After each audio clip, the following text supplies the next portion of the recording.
I would just like to start this video by saying that most of my viewers are not subscribed. I put a lot of effort into these videos, mainly through the editing I do.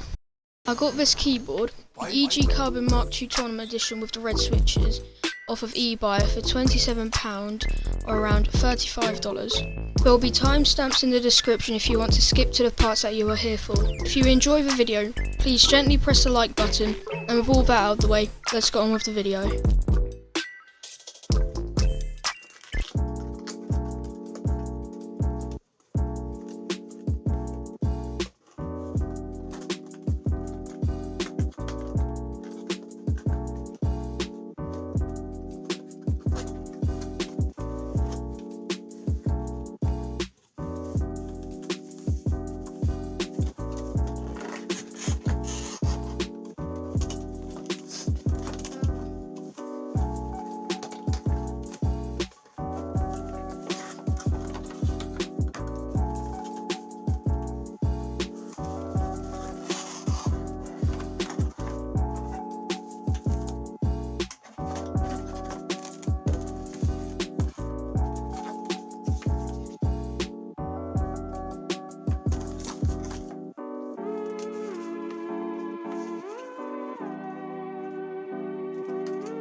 My overall thoughts are that it's a great budget keyboard that feels great. It has RGB lighting with multiple styles and full keyboard anti-ghosting technology.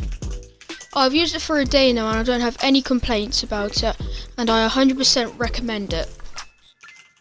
Thanks for watching, please like and subscribe, and I'll catch you in the next one.